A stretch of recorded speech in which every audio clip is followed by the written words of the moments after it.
ሰላም ክቡራት ተኸታተልቲ ሓበን ቤትና ከመይ ትኾኑ ኣነ እግዚአብሔር ይመስገን ጽቡቕ ኣለኹ ንስኹምን ኣብ ዘለኹሞ ጽቡቕ ክትህልው በዓል ምሉእ ተስፋ እምበኣር ሎማዓንቲ ድማ ከምቲ ኩሉ ግዜ ንገብሮ ኔደርላንድስ ትግርኛ እዩ ክህልወና ማለት እዩ ሓሳባት ኦኬ እምበኣር ቅድሚ ናብ ሓሳብ ናብቲ ትምህርቲ ምኻድና ግን ገለ ክብል ኣፍቅዱለይ ንሱ ድማ እንታይ ክብል ደልየ ምስጋና ከመስግነኩም ይደልየ እቲ ኩሉ ትገብርዎ እቲ ኩሉ ትጽሕፍዎ እቲ ኩሉ ትጽሕፍዎ መልእኽቲ ትርእይቶ ድዩ ወላ ምስጋና ድዩ ወላ ሕቶታት ትረኣህልኩም ትሓትዎ ሕቶታት ድዩ ብጣዕሚ ከመስግነኩም ይደልየ ኩሉ ያ ገሊኹም እቲ ምስጋና ሰድዎ ገንዛን እሺ ዝገበርኳ ማለት እዩ ያ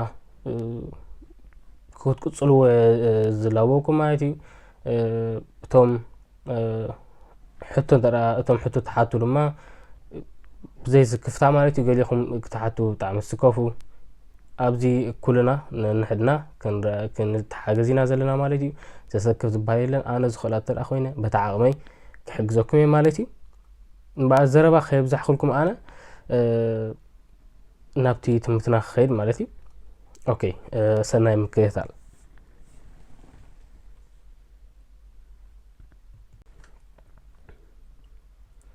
Neem het mee naar buiten. Neem het mee naar buiten. Nab degge tamal ayo. Way nab degge tamal iyo. Het woord laat. Het woord laat. Geqatir iyo. Ik ben verkouden. Ik ben verkouden. Ane saal wa gunfa' hizuni.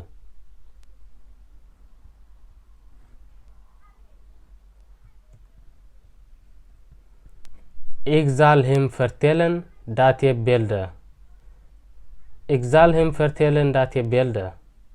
Ana knogro ie kem zdawalka. Het is niet makkelijk. Het is niet makkelijk. قليل aykonen وكاني قليل ነገር aykonen. 1 jaar geleden.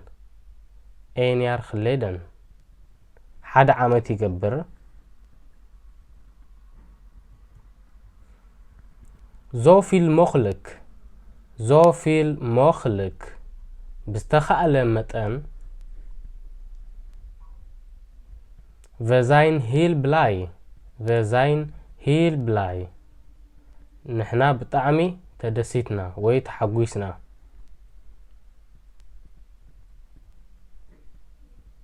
Ik ben تسليم أنا بطعمي بلح إيه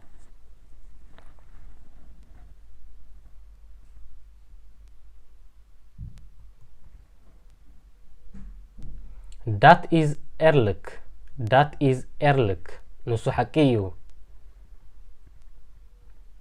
Ik ben nog maar net aangekomen أنا أقدم حجئية مسيح Wacht alsjeblieft op me تتصبيني بجاها وبجاهي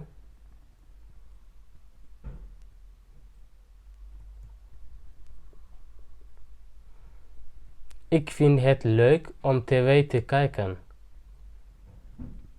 Ik vind het leuk om tv te kijken. أنا تلفزيون مرئي داس يبلني. Ik heb het al gezien. أنا رأيو إيه. Kun je zwemmen? حنبيس كات خلدو.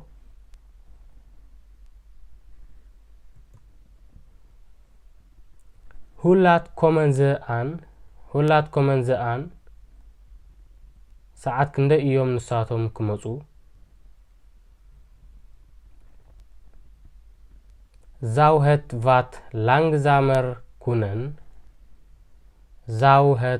langzamer kunnen? قرب أسكبل يخلدو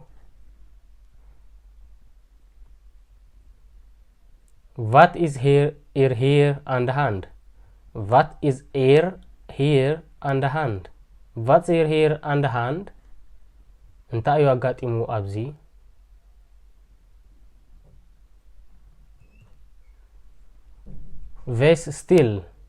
ves still ጸጥታ ግበር ወይ ሱቅ በል ሁላት ኮመን vе an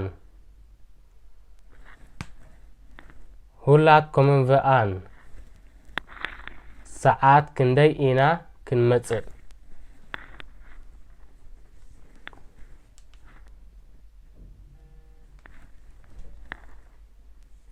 var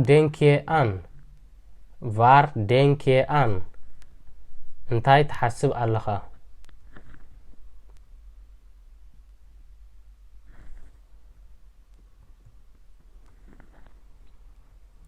how het wissel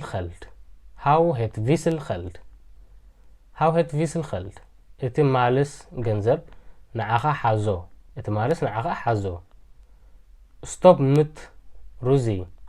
stop mit ruzi ባእሲ አቋርጽ wir zaten samen op school ንሕና ደቂ ቤት ትምህርቲ ኢና ነርና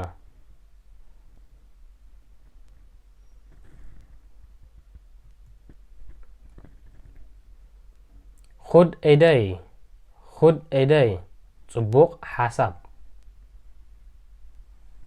je verspilt je tijd ግዚኻ ተባኽን ኣለኻ ik ben in de stad ኣነ ኣብ ከተማ ኣለኹ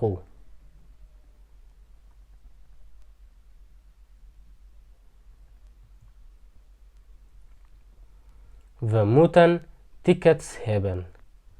moeten tickets hebben ንዓና ቲኬት ክልወና ኣለዎ goede reis ሰላም ጉዕዞ will iemand koffie drinken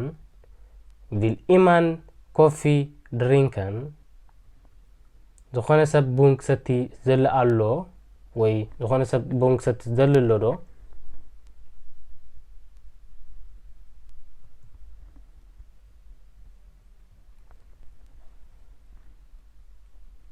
Waarom ben je aan het lachen? ስለምንታይ ትስሕቕ ኣለኻ?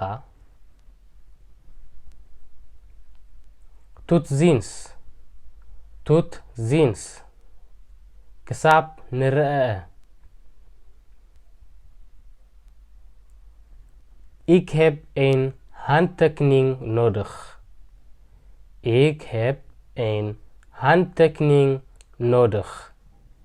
ኣነ ፌርማ ደልየ ኣለኹ